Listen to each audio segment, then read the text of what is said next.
we're going to talk about minimally invasive implant procedures.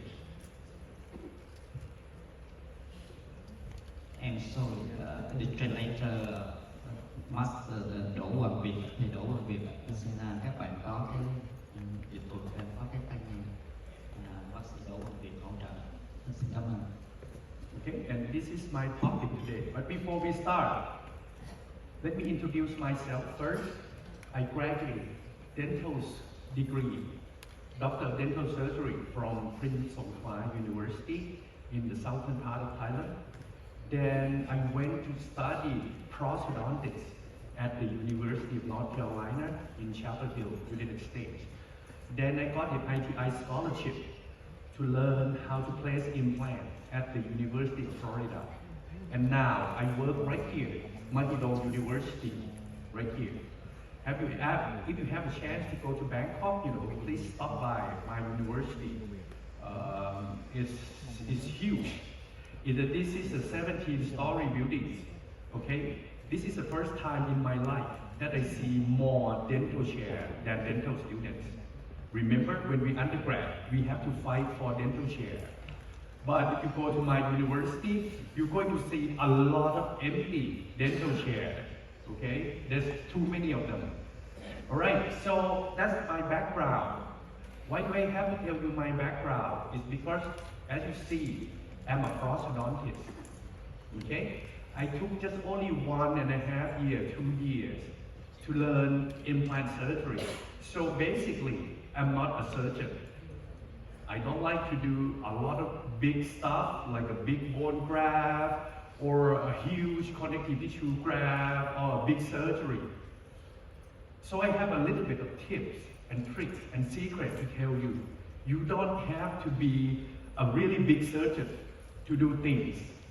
Okay? All the implants that you're going to see here, I placed them myself. Even the background, even this one. This is my own surgery. So I don't have to, I don't have to be able to do like a whole big block graft surgery to do this kind of thing. And I will tell you how did I approach this kind of case with minimally invasive implant surgical procedures that I'm about to tell you. Now, first, what is minimally invasive implant procedure? If you Google it, if you look in the Wikipedia, it's going to compare you like, the procedure that is less invasive than open surgery, used for the same purpose. This will result in less pain, infection, and quicker recovery time. However, the safety and the effectiveness of each procedure must be demonstrated with randomized clinical trials. So this is a definition from Wikipedia. So basically, it's any surgery, anything that causes less pain to your patient. When we go to a conference, we always see the big case, big surgery, huge surgery, grind down a lot of bone, put many implants in. Has anyone ever asked how do patients feel? When you see patients, do your patients just come to your dental chair and say, hey, I want you to grind out my bone as much as possible, take the bone from the ramus and put it here and there and cause me as much pain as possible? No. Patients always come to your practice and what do they want? This is what they want. What is the minimally invasive implant procedure in dentistry? Is it computer-guided surgery? Is it a short implant? Is it a mini implant? Or is it an immediate implant? This is a minimally invasive implant procedure. But as I mentioned, we have to ask our patient first, what do they want? If you want to become a good doctor, you have to be patient every 3 months. Trust me, you have to be patient to see other doctors every 3 to 6 months so you can tell how patients feel. Once I chipped my incisor, all right? So I asked my colleague, hey, can you do a filling for me right there? And we went on a dental chair and she looked at me and she's like, oh, it's a small chipping. If I put the resin composite in, it's not gonna stay for long. why do you want to do it? I said, well, I'm a dentist, it's front teeth. When I smile, people see it. So she said, fine, sit. And I sit. And she put the gauze in my lips, very hard, and do the etching and the rinsing. And I feel uncomfortable to be on that dental chair. And that's sometimes how patients feel. So what do patients really want? They always want a treatment that is fast. See, they don't want to wait too long to get their teeth. They want it painless. Because every single time they go to see dentists, they're afraid. They feel you're going to give them pain. Okay, that's what they feel. In Thailand, we always say, you're going to feel pain like an ant bite. I don't know in Vietnam whether you say the same thing or not, like an ant bite. My patient look at me like 1,000 ants bite at the same time. I said, well, yeah, sometimes it's like that. Inexpensive. They never understand why we have to charge them so much. And they always say dental treatment is so expensive. But those patients, you know what they drive? Mercedes-Benz. Park in front of your practice. And then when you say, we're going to do implant, this is how much it's going to cost, they look at you like, this is way too expensive. So I have to sit down with them and say, hey, this is what you pay for, so you can chew comfortably, so you can eat good food again. Did they ask too much? And then most of the patients will say, nah, go ahead, we're going to do the implants. Last thing is, whatever we put in their mouth, they always think it's going to last forever. Remember when we put the crowns in some patient's mouth? 5 years later, he shipped the crown, he came back to your practice and he said, hey, I just had this crown done. You have to open the chart up and say, hey, this has been 5 years. Only 5 years, it should last 20 years. Come on, you chew on it every day. But you know what? We might disagree with our patient, but this is what patient thinks. All right. So let's start with the first case. This lady is missing the canine, lateral and central incisor. She's been wearing a partial denture for so long. The canine just lost the crown, and as you can see, a lot of cavities that we cannot save them. So she was thinking about implants. So we decided we're going to take that embedded canine out, but as you can see, the ridge is quite thin. So we have to do the bone grafting first. So these were done by my colleague. If you see this kind of, autogenous block graft, I'm not doing that myself. This is my colleague. He took the bone from thorax, okay, put it in there, leave it for 6 months. That's 6 months later, then he put an implant in, 2 implants, and I finished with the 3-unit bridge. Okay, it's a success. Patient's happy, even though she has some gingival recession, but she's happy with the results. But you look at her face. Right after the bone grafting, she swelled for like almost 2 weeks. Do you think if you tell your patient, okay, before you get an implant, you're going to get bruised and swelling like this, besides you have to pay me a lot of money, will your patient go for it? No. Alright, so for me, the minimally invasive implant procedure starts right here. Right after you take the tooth out. We're not going to wait until we need to do the bone grafting. So for all the dentists, doesn't matter if you do implant or not. You have to start change your mind about taking the tooth out. Because we're not just taking the tooth out and leave it as it is. We have to do something to prevent this thing from happening. Because we don't want that. So, let's start. What should we do after the tooth extraction? Number one, a lot of people talk about immediate implant placement, and we're going to discuss about it. Number two, early implant placement. It means that we wait for complete soft tissue heals about 2 to 3 weeks. 2 months, about 2 months before we put an implant in. Or we do ridge preservation with delayed implant placement. I'm going to go through all 3 of this, and then decide what do you want to do when we take the front teeth out like that. Let's start with immediate implant placement. This is one of my patients. She flew from Australia, come to Thailand, and she said, hey, doctor, this tooth is bad. I want to take it out, and I want to have immediate implant, ceramic implant, ceramic restoration, without bone grafting. You know, you look at her and you're like, who are you? Why you know so much information? Of course, everything from Google. Right now, patient trust Google more than you, right? Because if you say something that Google say the other thing, patient will say, oh, that doctor is not right. He doesn't read enough. He doesn't study enough because Google told me this. Patient trusts Google more than you now. So I sat down with her and I said, this is like 10 years ago. I told her, we do not have ceramic implant in Thailand. Okay? We have only titanium implant, but we can give you a ceramic crown. And in your case, when we take the tooth out, definitely I have to put the bone grafting in there. She looked at me and she said, no. Google said I can do that without what you say. I said, well, then you could find Google to do that for you. I'm not going to touch you. Finally, she, accept my treatment plan. So I took the teeth out, okay? Put the implants in, and of course, back then I do an immediate provisionalization right away because that's her request. She doesn't want to wear a temporary dentures. 3 months later, she came back. This is what it looked like.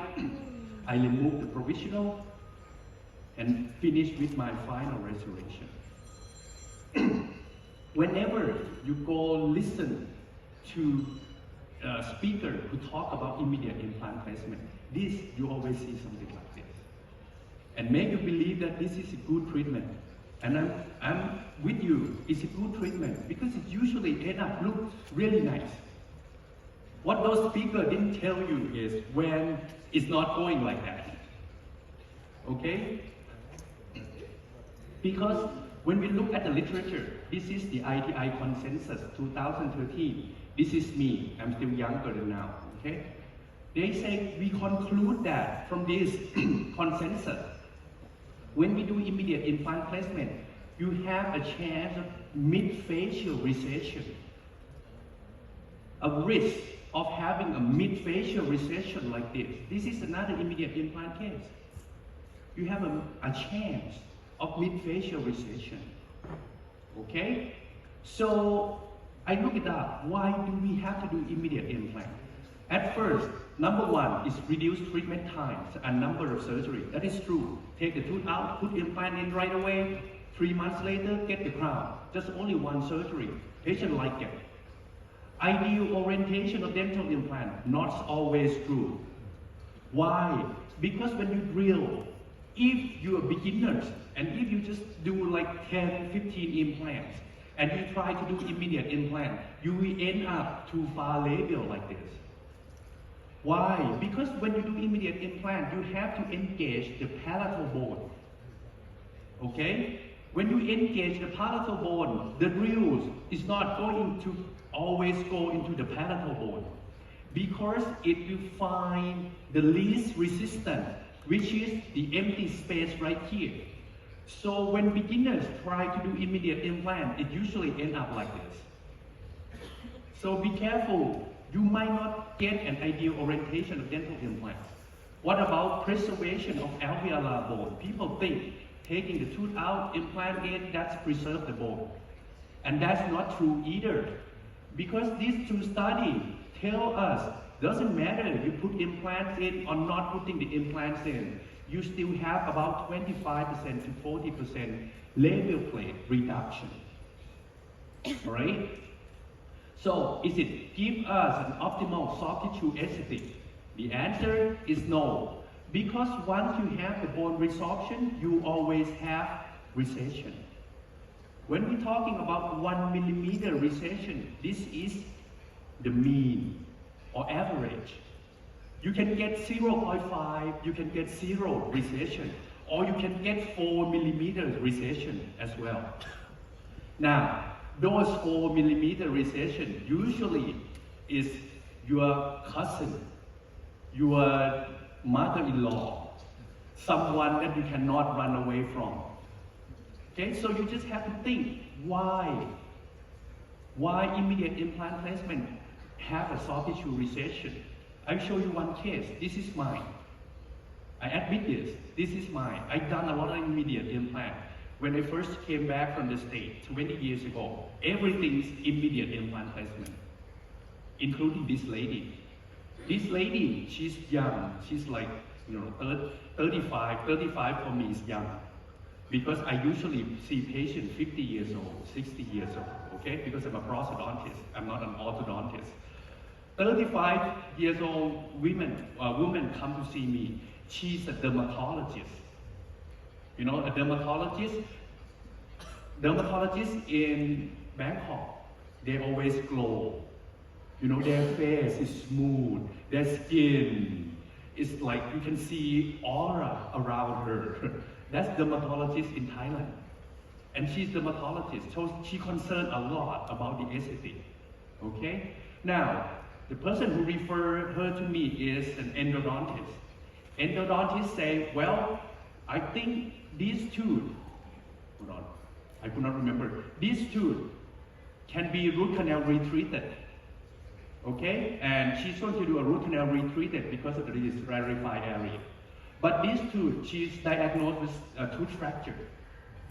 A tooth fracture. So I'm going to take this tooth out and do immediate implant. So this is what I do. Take the tooth out, put the implants in, put the abutment in. 3 months later, this is my final restoration. The endodontist finished her job. I put the post in there and do 2 ceramic crowns, EMAX crowns. Look really nice. I'm the king of implant. I can do anything with dental implant, that's what I thought. But keep your finger crossed. Whenever anyone show you about a 1-year result of immediate implant, don't touch them yet. Don't trust them. 2 years, 3 years, no. At least 4 years. Because you know what happened after 4 years? It looked like this. The endodontist failed. She has fractured, so we have to remove it. But look at this. Gingival recession, resorption. According to the article say 40% reduction. This is what it looked like. How are you going to fix it? Remember, she is a dermatologist. She is concerned a lot. Well, how to fix this? This is another lecture topic. I'm not going to talk about that today, but I will tell you about how to prevent this from happening. When I open the flap up, you can see this implant is osseointegrated, but look at the bone. It's very thin, and that's why she has recession. So, if you want to do immediate implant, you have to read a lot of articles, and these are 6 articles that I suggest you to read. If you want to learn more, this is like in clinical oral implant research since 2010. You can take pictures, it's okay. I know you take pictures, but you're not going to read it because it's too many articles. So I will summarize it for you, okay? To summarize this, if you want to do immediate implant placement, this with another article by Joseph Khan, you need to do a cone beam CT. You have to have a labial plate thickness of 2 millimeters or thicker. And you have to evaluate root position. This and that, you can do immediate implant. This one or that one, you may not be able to do immediate implants because you're not going to get a good stability. Thick tissue biotype is preferred. Because when you do immediate implant in thin tissue biotype, you run a risk of gingival recession more than a thick biotype. And you should not have a defect on the labial plate. Now, thickness of labial plate of 2 millimeters or more. When you see a speaker from Europe, from United States, they can always do immediate implant because those Caucasian is huge. They have a really thick bone. What about Asia? What about us? Look at our teeth, very small. Our body is tiny. What about the bone thickness? So I did some study with my students, look at the CBCT of patient at my dental school. This is what we found. This is what we found. The width at the crest, average is 0.8 millimeters. Okay? 2 millimeters from the crest is 1.2. Mid root is 0.9. At root apex is 2 millimeters. So do we have 2 millimeters labial plate? No. No. So you have to be careful with Asian, with Vietnamese patient, with Thai patient, because you rarely see they have 2 millimeters of labial plate thickness. And when we do immediate implant, sometimes if you have a defect, you have to do a full thickness flap with the bone grafting, okay? And use slow resorption material if you have defect. However, if you see this kind of defect, a V-shaped defect, you have only about 8% of gingival recession. But if you have U-shaped defect like this, you run a risk of 50%, almost 50% recession. But if you have a wider U-shaped recession, you run a risk of having recession almost 100%. So you have to check whether you don't have make sure that you don't have the defect right there. Or if you have a defect, it should be a V shape like that. That is fine to do immediate implant placement. Now, this is my former student. He's now my staff at my school as well. What I'm going to show you is an immediate implant placement nowadays that we do at the dental school, if patient fit into all those criteria. Okay? So this is a pre-op. And we're going to put an implant in right here, like that. And as you can see, the implant is in place. He feel like this is a thick labial plate, not thick labial plate, but about 1.5 to 2 millimeters labial plate. But what happened is, nowadays, when we put the immediate implants in, if you want to make sure that you do not have gingival recession, you need a connective tissue grafting. In the old days, we take the tooth out, put implants in, don't put any bone grafting in there. Now we learn we have to put the bone grafting in the socket to help slow the bone resorption down. And now we also learn if you want to prevent the gingival recession, especially when your patient has a thin biotype, you have to do a connective tissue graft. So a simple surgery becomes a little bit more complicated. It's not just taking the tooth out and put implants in anymore. You have to put the bone grafting in, you have to put the connective tissue graft in. This is immediate post-op. This is 2 weeks post-op. This is 4 months post-op. Did it prevent interdental patella from recession or black triangle? Not really. Because in the end, if the bone resolves, the black triangle will still happen. Okay? This is what we did for our course. Okay? This is an ITI educational week. I invite you guys to join this year, November 13 to 17. This is a live surgery that we did that and show that to our participants. This lady, she's going to lose number 1 tooth right there. This one is okay, right? So we remove the crown, we take the tooth out, and we're going to do an immediate implant placement right there. But before we do that, we did the scanning, okay? And we plan, and we have, this is her plan, through co-diagnostic software. We have a surgical template, and we have a provisional crown for her ready. So our plan is to take the tooth out, put an implant in, put the bone grafting in with immediate provisionalization. You see that the labial plate is quite thick. In this case, we might not need to do any connective tissue grafting. Okay, let's see. This is a surgery. This is a surgical template. This is our provisional restoration. This is live surgery, but I cut it in half. I mean, just only 1 to 2 minutes, but the surgery would last for like 30 minutes to 45 minutes. Okay, we drill. That's the first drill. and we use the implant, which is the BLX implant. We put the bone grafting in there first, okay? So, and we use, and he, not me, he used the drill, slowly pushing the bone inside the socket. That's a 3.3 BLX implant. Okay, so he put the BLX implant in. Torque it. Insertion torque is more than 35, so we know we can do immediate loading in this situation. We take the surgical template out, and then we put our provisional in. If you're old enough like me, when we start doing immediate placement and immediate loading, we have to do a provisional restoration chair side. It takes some time. But with this digital technology, we can have the provisional ready before we even put an implant in, and it saves you a lot of time.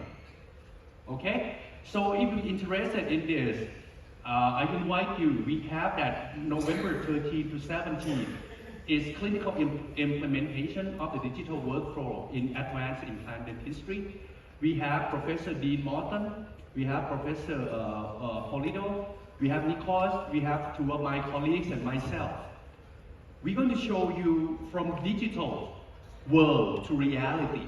How many times you went to see lecture about digital in dentistry and you see only people showing slides, you know, like how to superimpose here and there and try to print things. But in this course, we're going to run a workshop that we will learn how to use the software, how to plan it, how to order it, how to print the surgical template, and how to use the surgical kit properly. So if you're interested, please join us, okay? Now, what if you see immediate implant now today, you need to take the tooth out, you need to put the bone grafting in, you need to put the implant in, and I would say 60–70% of the time you need to do a connective tissue grafting at the same time. I mentioned to you earlier, I'm a prosthodontist. I don't know how to do a connective tissue graft. I once tried to learn, and the periodontist showed me, and he said, this is easy, Chatchai, look at me. And he showed me, okay, cut the gum like this, and take the connective tissue graft out. Only 15 minutes, I was like, okay, this is look good. Then I look at the palate. Hey, why still bleeding? He cut through the greater palatine artery. So we have to take that patient to the operating room because the operating room have the electrosurgery that's strong enough to stop the bleeding. So, you know, I'm kind of like scared. I don't want to do that.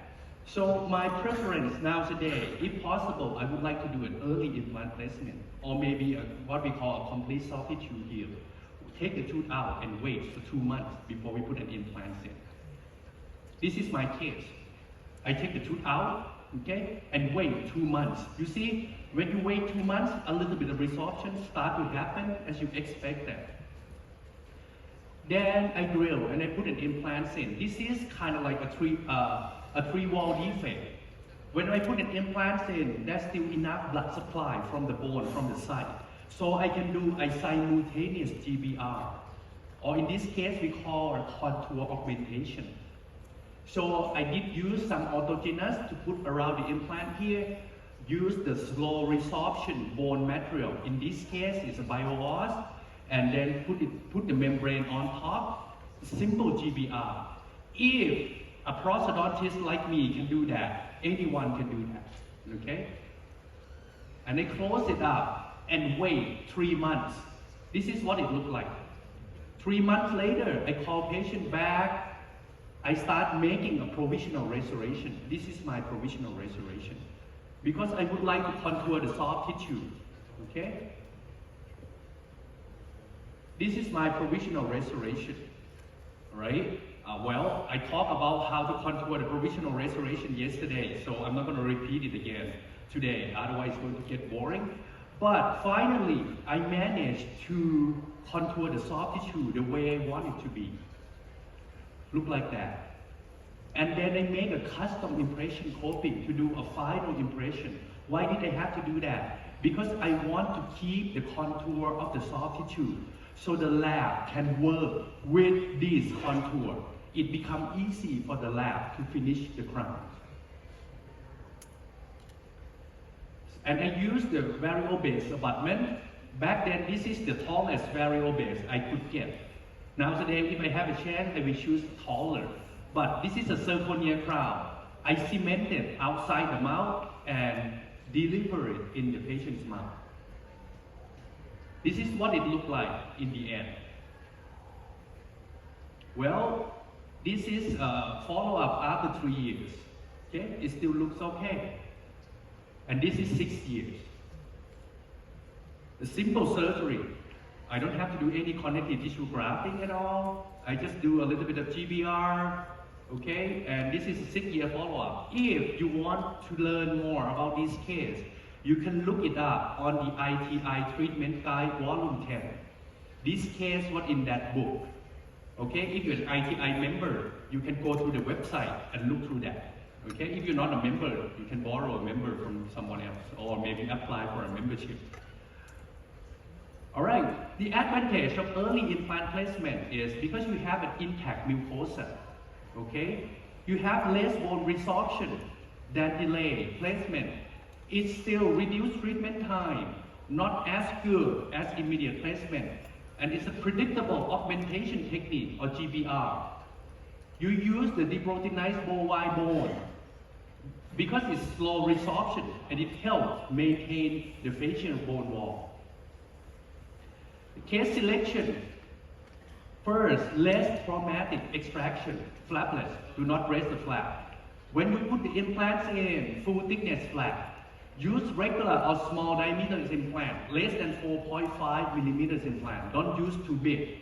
3-dimensional implant placement. And do a contour augmentation. And surgical template is preferred. This is a 3-dimensional implant placement. Well, vertical position, it should be, if you use tissue level, 2 millimeters from the cervical margin. If you use bone level, it's about 3 millimeters. At least 2 millimeters from the adjacent teeth. At least about 1 to 2 millimeters from this line. If you draw the line between the adjacent teeth, implant should be 1 to 2 millimeters behind that line. Okay? And then you're going to get that kind of result. The contour augmentation, first, is just a regular GBR technique. First layer is autogenous chip. You scrape it from the bone up next to the implant. And then you put the deproteinized bovine bone in there to slow resorption rate. And then you use a resorbable collagen membrane. And then primary closure, if you want to.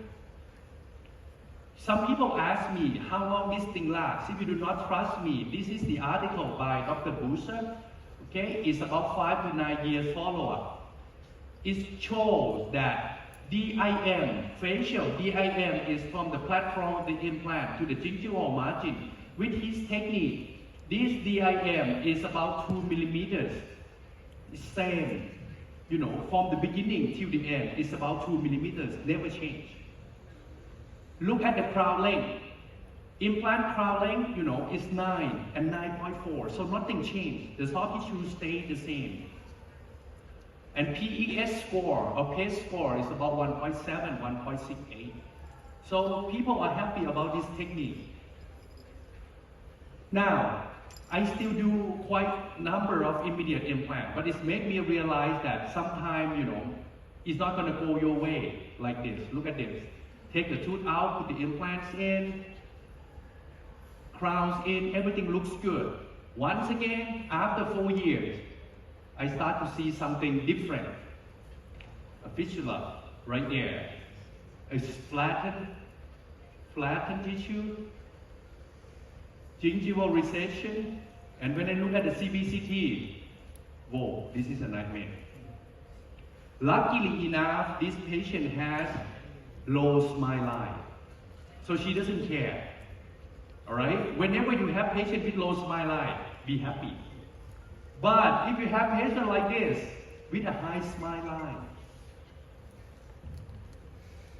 are you willing to do immediate implant? Do you want to take risk of doing immediate implant? I want. I want. She's young, she's pretty, she's not married. I don't want to be responsible for her life. Okay, so in this case, this was diagnosed a root fracture. So what I did to her, I took the teeth out. I took the tooth out. Give her a temporary denture. Let she wear temporary denture for 2 months. She complained about it. Of course, she's still young, doesn't like to wear a temporary denture. 2 months later, she came back like this. All right? Simple surgery, a GBR, you know, the implant placement with the contour augmentation that I showed you before. Leave it there for 3 months. Start with a provisional restoration. I make an impression, send it to the lab. This is what the lab made for my provisional restoration. I first put it in like that. You see, it's still too short. No worries. I just leave it there for like 2 weeks. Patient come back. I start modifying my provisional. See, from there, I add some resin composite, make the shape look a little bit wider, bigger to push the soft tissue. So from there to there to there. That's the provisional restoration. How long do I use this provisional restoration for? I would say about 3 months. Some patients we have to wait longer, some patients 6 months, some patients 9 months. It depends on how the soft tissue reacts. And this is the final restoration. And this is my final restoration. She has a high smile line and she can still smile. All right? If I do immediate implant, in this case, I might end up have a little bit of recession, and that could be my nightmare.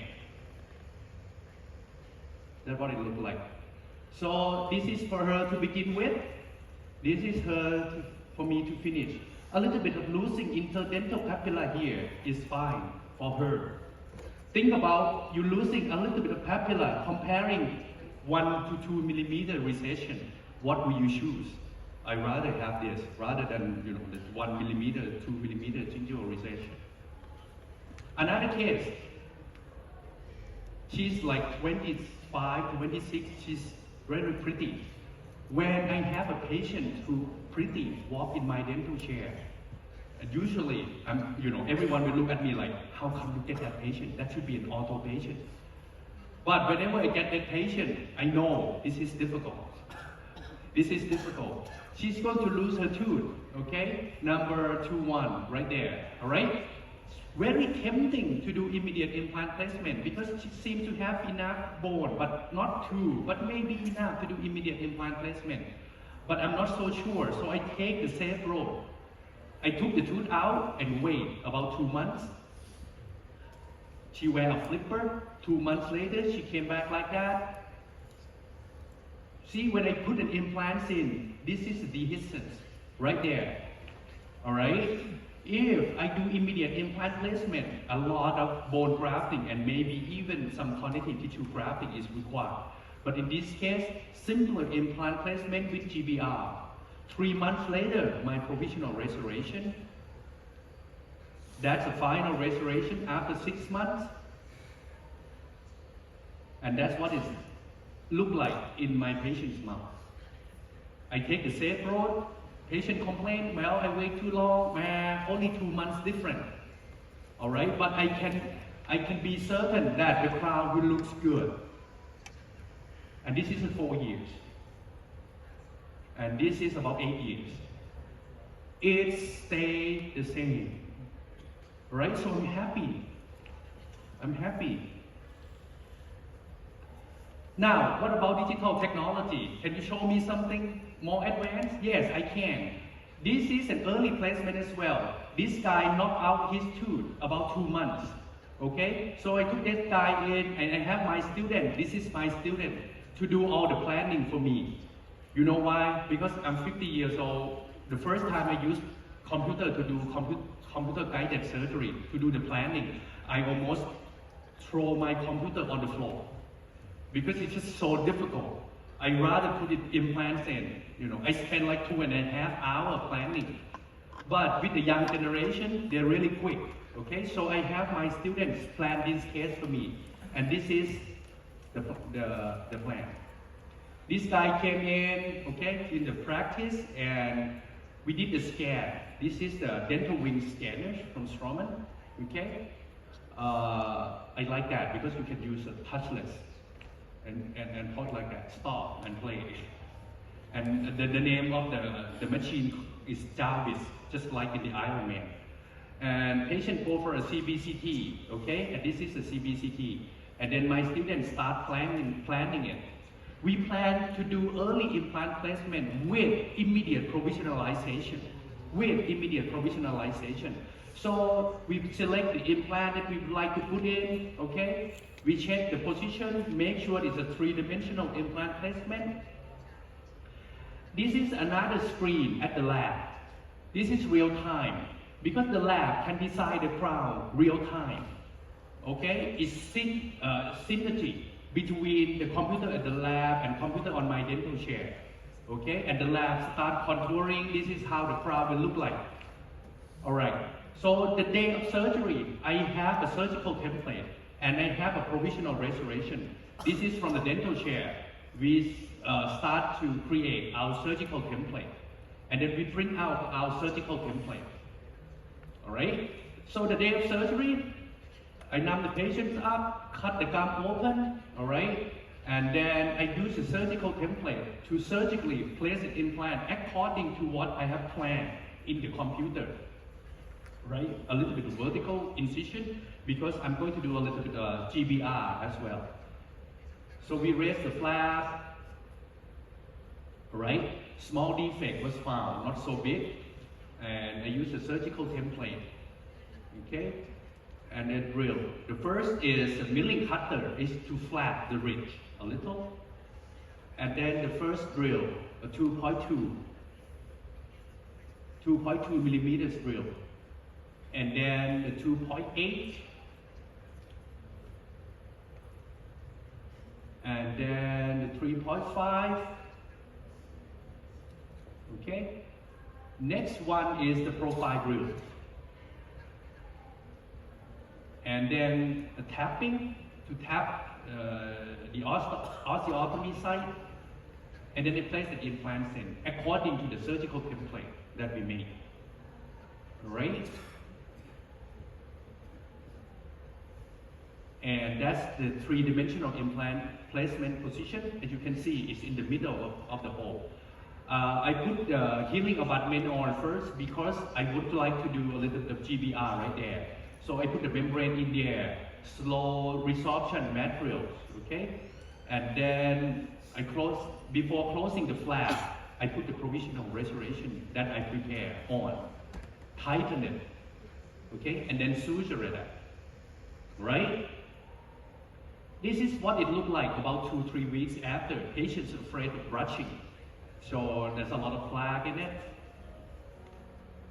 And this is a 1 month follow-up. And well, usually I wait 3 months, but this case, I have to present this case in Singapore. So we have a CAD/CAM meeting in Singapore, and I have to present this case. That's why I did the digital impression at only about 1 month. In the end, this is about 1 week after I deliver a final restoration. And this is about 2 years after. See, a simple surgery. I didn't do anything much. I have a question. How much time do I have? I thought I have 2 hours, but now I have only like 46 minutes left. Can you tell me? How much time do I have? I thought I have 2 hours, but this is only 1.5. Or 1.5? Okay, so I have to speed it up a little bit. Total 1.5. Okay, all right. So I'm speeding things up a little bit. What if, when we have to do a ridge preservation, okay? A ridge preservation, because look at the CBCT. Can you do immediate implant placement? Can you do early implant placement? No way. Because when you take a tooth out, you cannot put the implant in and have a good stability. So the only way to do this is to do a ridge preservation. Now, you can take these pictures. This is the article that shows you what is best to use for ridge preservation. To summarize it, you should use deproteinized bovine bone, DBBM, plus a collagen membrane up top or 3 gingival grafts to suture and close up top. Okay? That's reduce the height change, even gain a little bit. And it's reduce the width change as well. Alright, so deproteinized bovine bone closed with collagen membrane or a soft tissue. So in this case, I took the tooth out, I put the bone grafting in there, and then I suture a collagen membrane. This is a very, very expensive preservation. Okay? Now today, I don't use collagen membrane anymore. I use only collagen plug. It's a lot cheaper. Okay? It's a whole lot cheaper. But I close it up like that. Wait 6 months. Patient come back in 6 months. It look like that. CBCT. Now you can put an implant in. Very easy. Very simple. Raise the flap. Implants in. You don't even have to do another GBR. Plenty of bone. Okay? 3 months later, provisional restoration to mold the soft tissue. That's a provisional restoration. And this is the final restoration. So in some case, you cannot just do immediate or early implant placement like this situation. What you need is a rich preservation. Alright? Look at this case. She's going to lose these tooth. Number one. Look at the CBCT. Can you do immediate implant? No way. You take the tooth out. You drill. You break all the bone. You're not going to get any stability. Can you do early implant placement? No way. Because after you take the tooth out and wait for 2 months, there's no bone. It's still the socket. You have only soft tissue healed, but not the bone healed. So you cannot do early placement. So this is what I did, a preservation. Deproteinized bovine bone, collagen membrane, wait 6 months. This is what it looked like 6 months later. Patients come in, surgery, a little bit of GBR now this time to augment it up. In this case, this is my provisional restoration. I mold the soft tissue, but the angulation of the implant is come through the incisal edge. I cannot use just a regular titanium-based abutment. I have to use the angle variable-based abutment. And this is the angle variable-based abutment. So I can have a screw access hole on the palatal side. And this is my final restoration. Right? And it's been 4 or 5 years already. Once again, this patient usually have high smile line. This is my student's case. You look at the CBCT. Anyone want to do immediate? No. So my student, what he did, take the teeth out, curate, put the bone grafting in, the membrane, suture it up. 6 months later, look like that. Computer-guided surgery, 2 implants in. If you notice something, a couple of cases that I just show you, we use only 3.3 millimeters implant. And then I'll tell you in the next 10 minutes why we use 3.3, okay? But anyway, this is her provisional restoration. And that's how she can contour the soft tissue. This patient have a little bit in the dental papilla because, she contoured the soft tissue right. And that's the final restoration. And this is her. Okay, so, the reason I show you my student case is because I just want to tell you that this kind of thing can be done with GPs. You don't have to be an oral surgeon or surgical specialist. All right, anyone can do that if you understand the principle. Look at my another case. Once again, look like that. This 1, 2, 1, I can take out and maybe do early implant placement. But 1, 1, very difficult. So I decided to take the teeth out, rich preservation, but I did not use the collagen membrane. I used just a collagen plug to save some money, and this is 6 months later. Of course, you wait longer, but the results will blow you away. You wait longer, but the result is much, much better and you take less risk. So, I would like you to take pictures of this slide after I complete all the animation, okay? Because this is the decision making, when you should do immediate, when you should do early, when you should do risk preservation. This is my cookbook. Number one, patient expectation. If your patient has high expectation, I would try not to do immediate. I will do early or risk preservation. If your patient have buccal bone more than 2 millimeters, then I will do immediate. If less than 2 or no buccal plate, I do risk early placement or risk preservation. If the implant site had infection, no infection or chronic infection, you can do anything. But if it's acute infection, you should do an early implant placement or maybe risk preservation. Okay? Gingival biotype. If you have thick biotype, you can do immediate implant placement.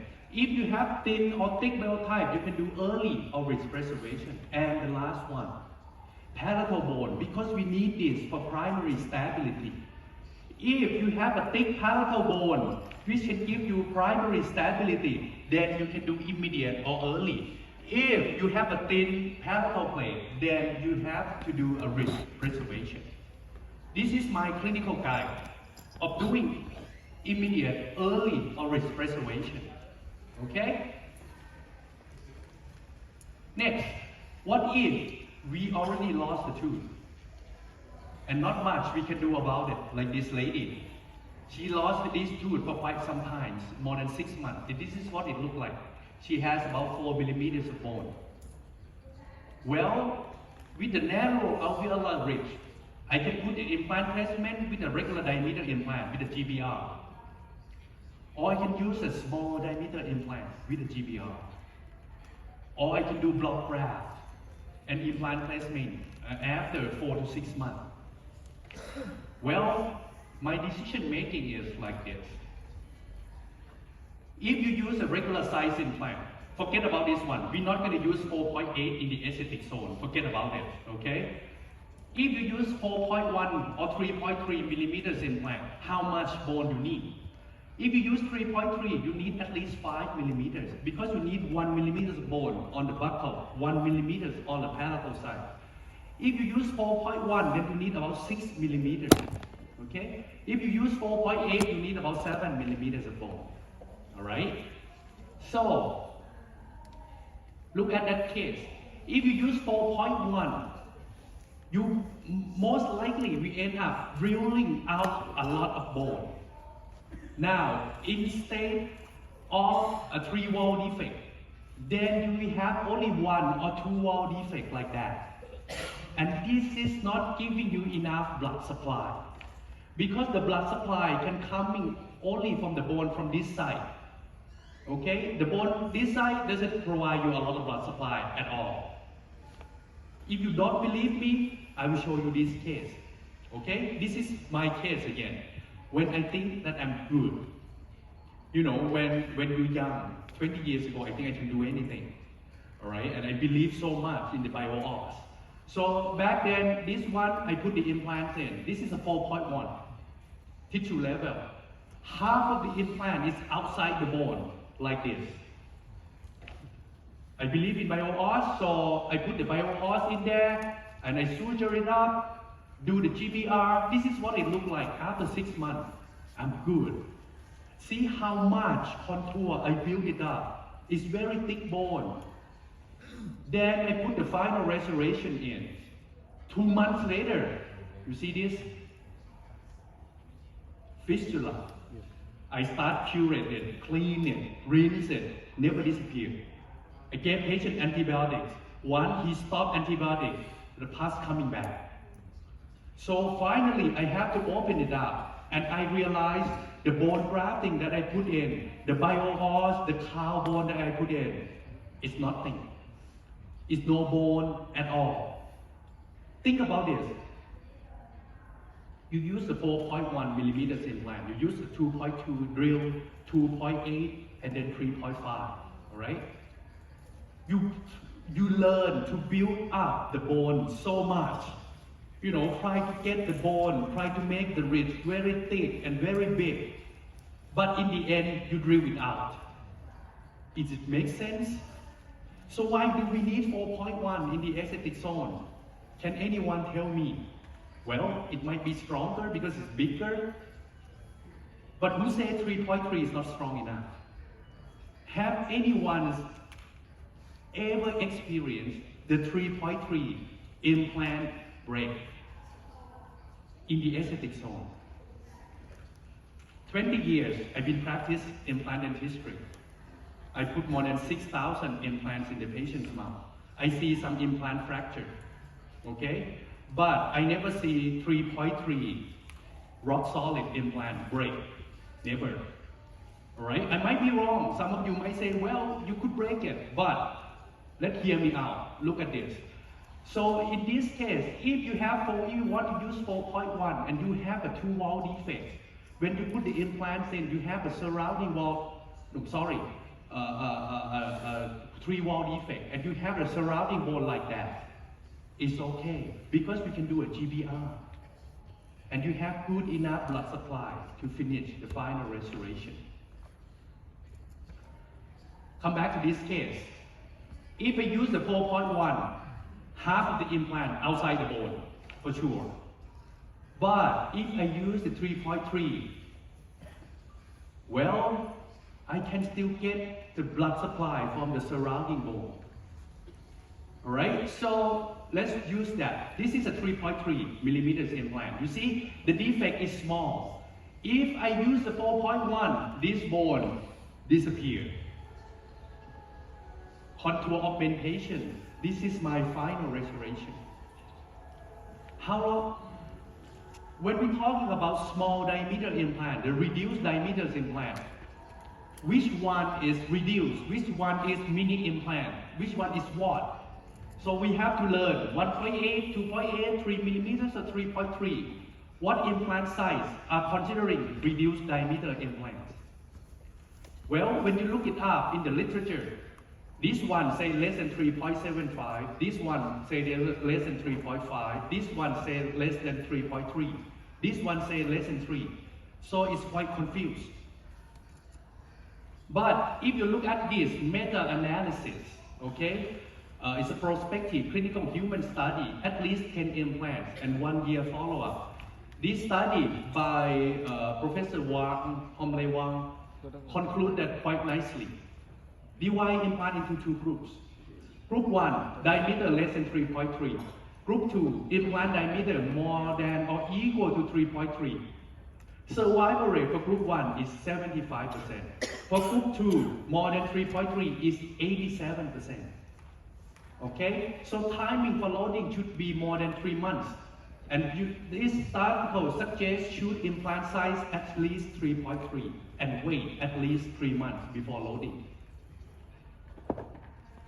Or you can look it up, this ITI consensus. You can scan this QR code. It will bring you directly to this article.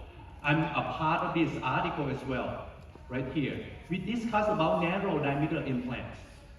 To summarize it up, implant with diameter of 3.3 to 3.5 can be used to support overdenture, single tooth replacement, or even support multiple unit restoration.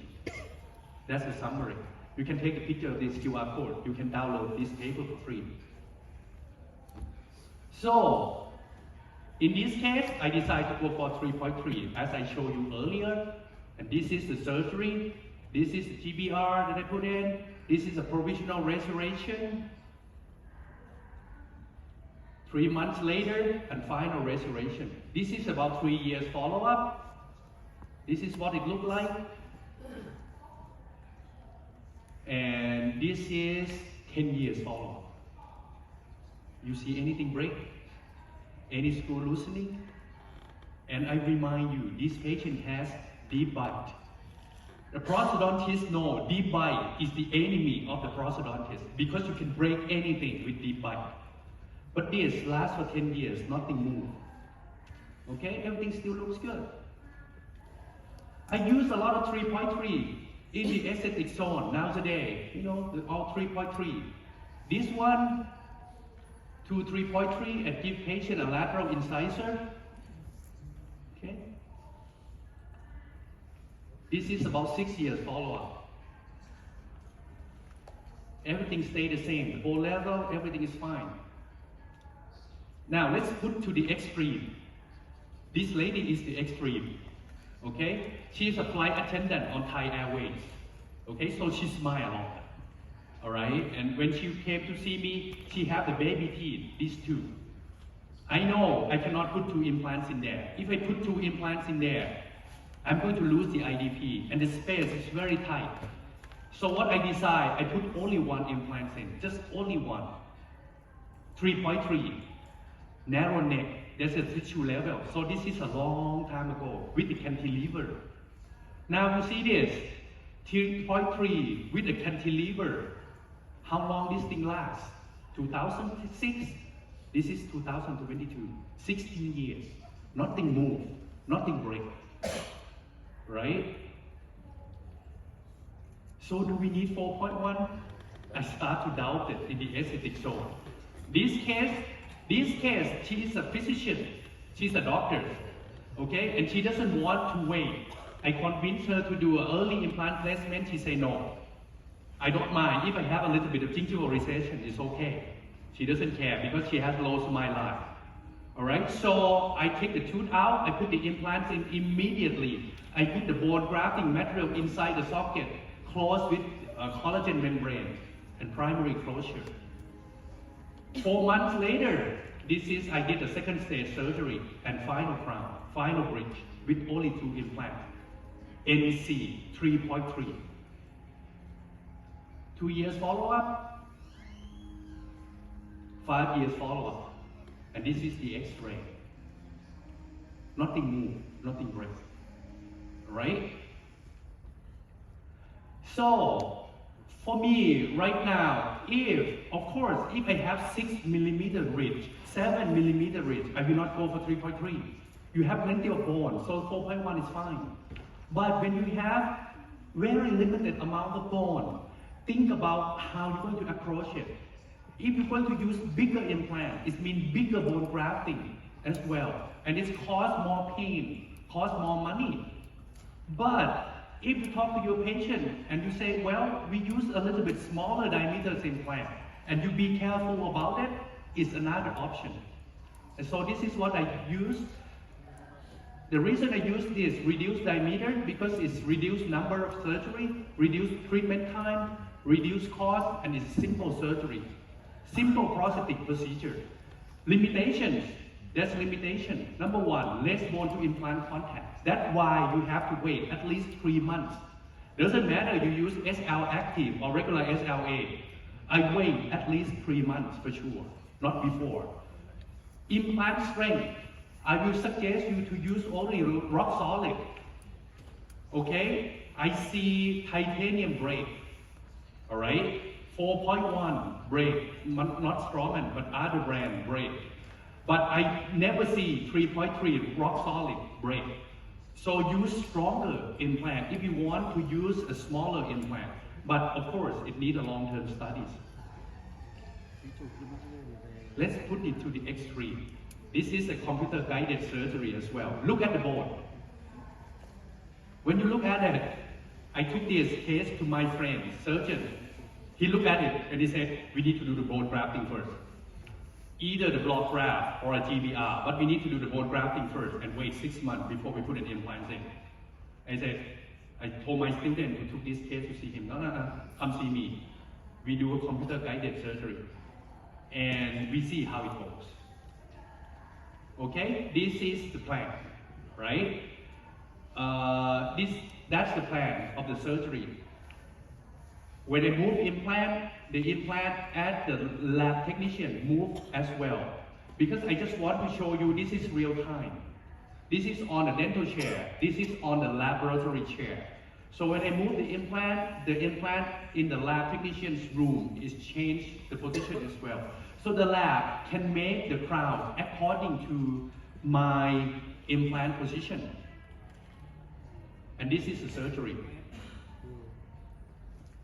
So when we went into a computer-guided surgery, We raise the flap up. That's the surgical template, all right? It's a canine tooth, but because of the limitation of the bone, we're going to use only a 3.3. We're not going to go for 4.1. Okay? I made a vertical incision a little because I know I have to do a GBR at the same time, a simultaneous GBR.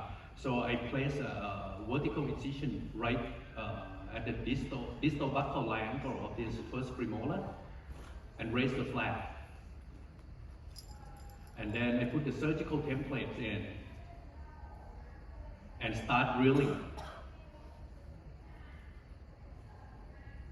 Okay? 2.2 drills. Okay? Check. Make sure that it's in the center.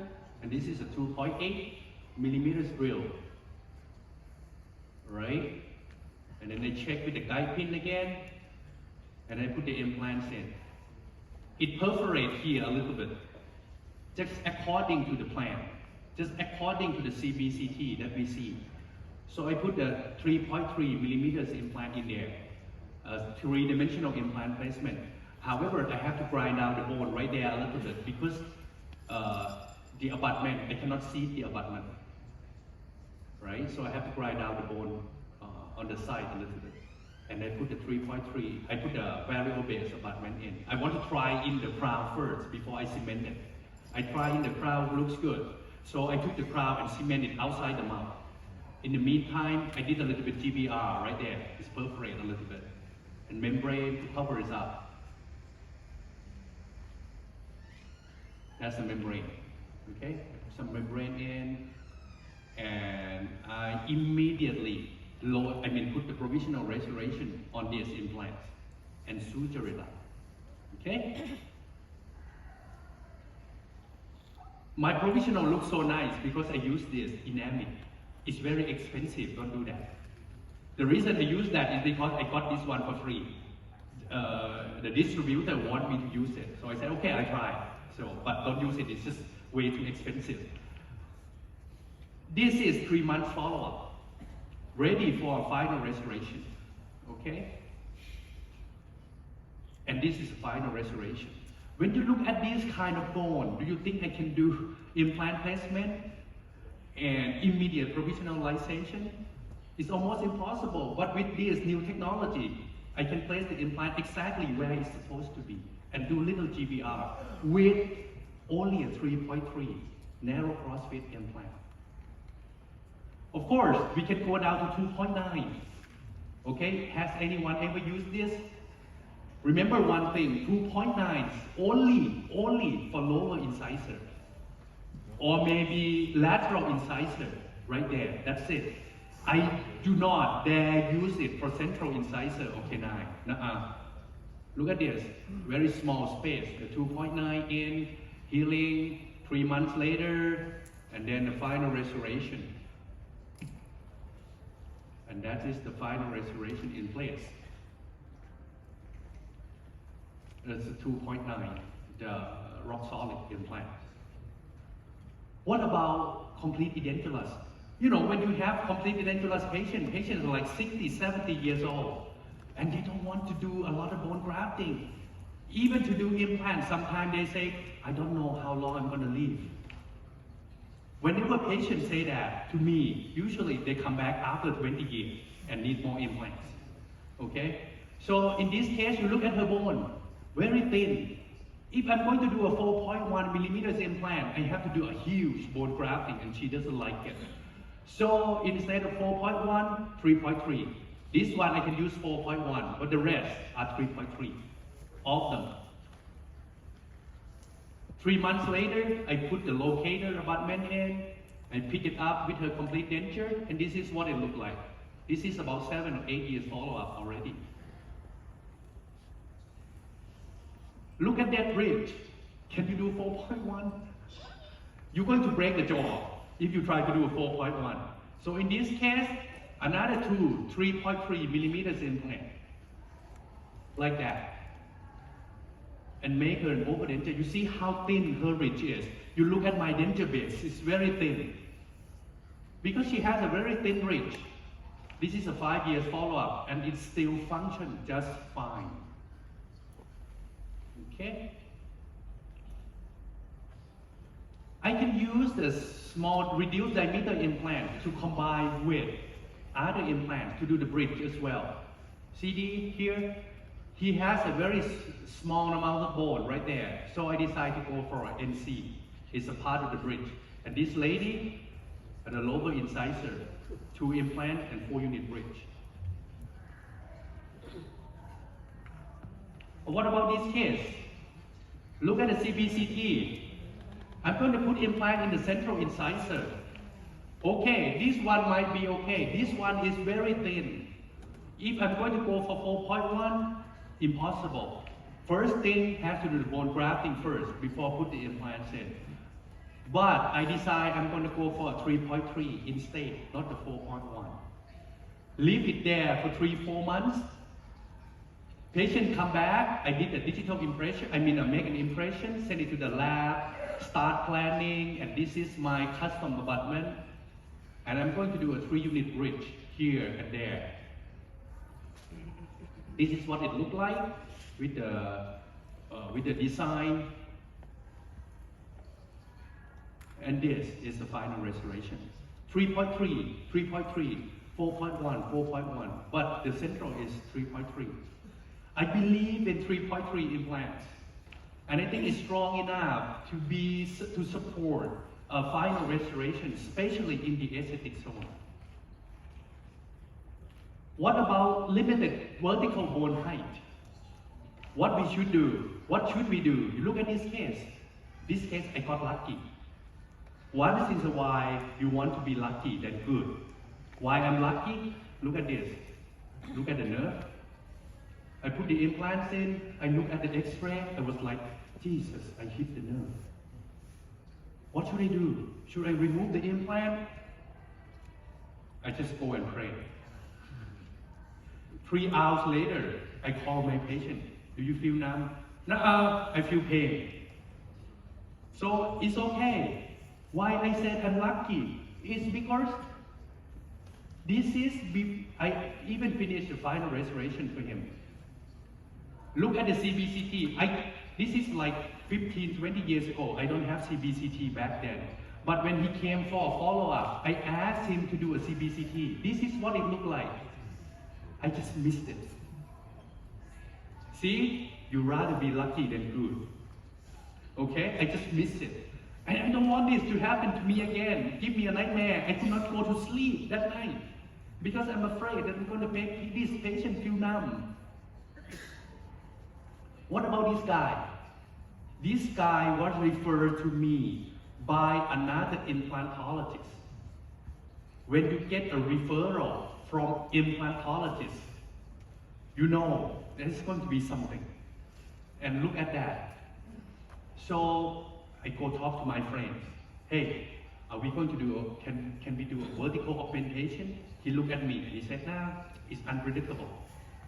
So what should we do here? We put implants somewhere everywhere, but here we just put a partial denture then.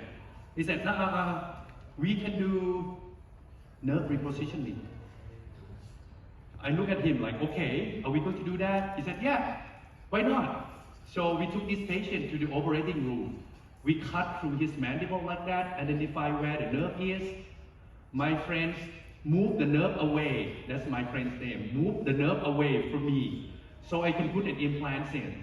He said, use the longest implant you have. Don't worry about the nerve. I take it out. I keep it away from your implant already.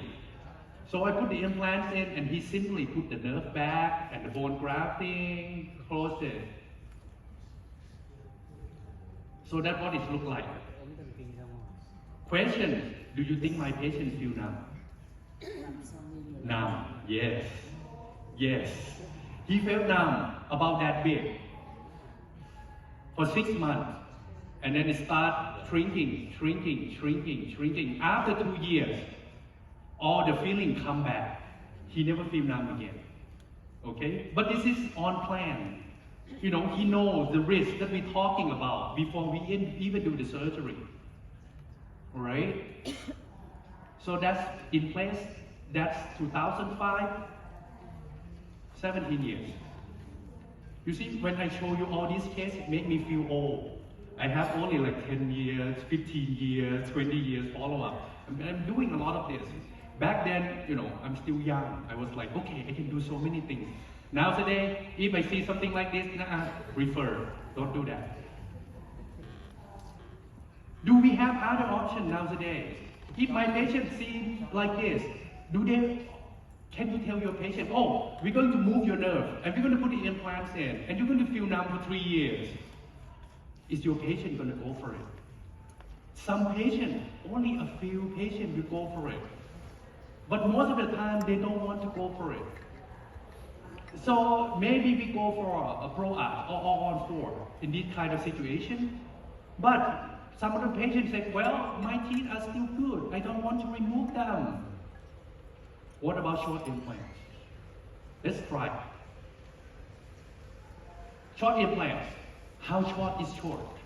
How short is short? 4 millimeters short implant? 8 millimeters is that short implant? The study. This one say less than 8. This one say less than 8.5. This one say less than 10. This one say less than 10. Let's use this article. He said, if it's 8 millimeters, not short anymore. 6 to 7.5, short implant. Less than 6 millimeters, we call it ultra short implant. All right? So what did it say? If it's 8 millimeters, 96 to 100% survival rate. Regular, just like a regular implant. 6 to 7.5, 92 to 100%, but it's only 6 studies. Okay? Less than 6, 92.3 to 98.3, and it's only 1 to 2 years observation. Once again, I would like to download this article, and its survival rate of short dental implant, less than 6 millimeters, compared with implants longer than 6 in the posterior jaw area. If you don't have time, I summarize it for you. Short implant, less than 6 millimeters, have higher variability and lower predictability in survival rate compared to longer implants. So, well, it might be an option, but patients should know you run more risk of losing the implant. And if it's possible, split them with other implants. Okay? So let's try short implant. Okay, this is a 6 millimeters. This is a follow-up for 3.5 years. Start to having some bone loss. It's still stable. Okay, but I'm still, I'm quite a little bit afraid. Look at this lady. This is her canine premolar 23, 24, 25. This is CBCT. In this case, when you see this, and you look at me, you know, if you listen to me for the past 1 hour, I'm going to go for a 3.3. A 3.3. A 3.3. Okay? And then those 3.3, and then the crown. But what I would like to show you is the bottom teeth. Her bottom teeth, 4.5, 7.8, 6.6. So I have to use 6 millimeters implant, 4 millimeters implant, 6 millimeters implant, 4 millimeters implant. And I split them.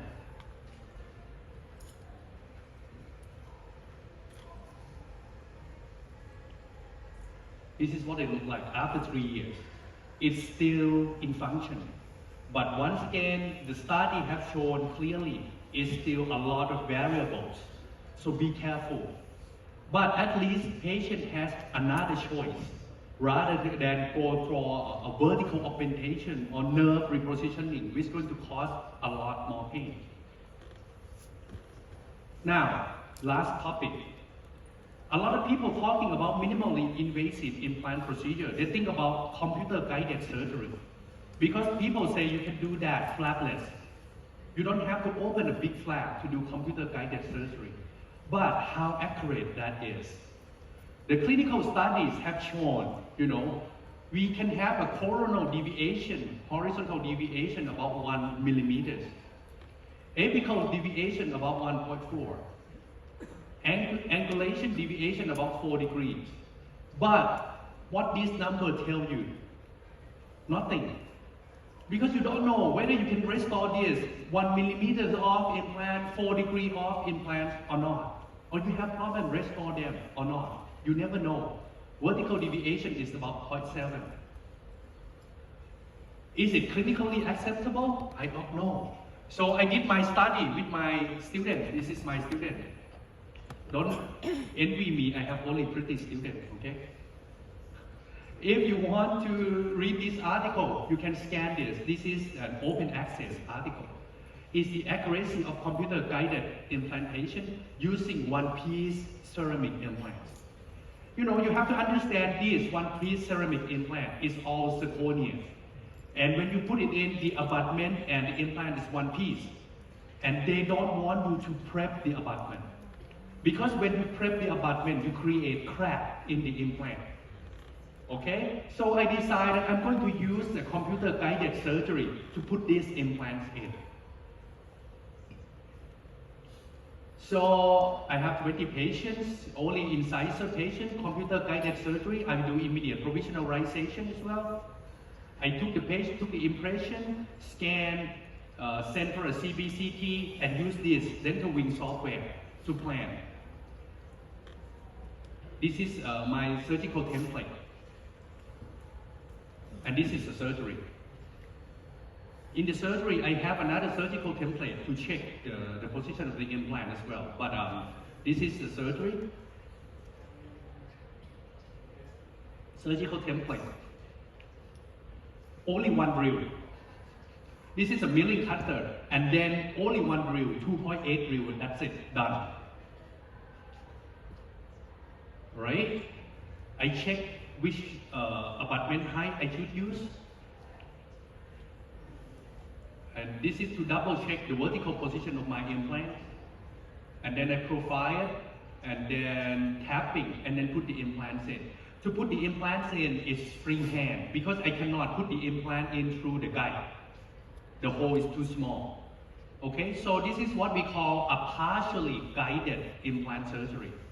Because when we put implants in, I have to put it in freehand. This is the one-piece ceramic implant. Okay, I have to make a provisional for her, because that's according to my research protocol. All right. Put the cap on, that's my provisional, reline it.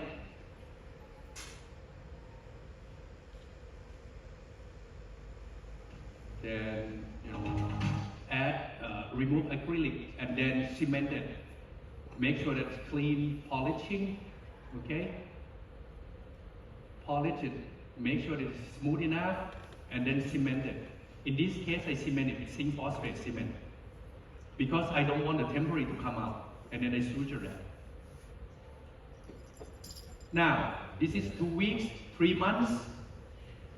This is what it looked like when we put the final restoration in, okay? We published another article, it's about 1 year follow-up, all the implant was success.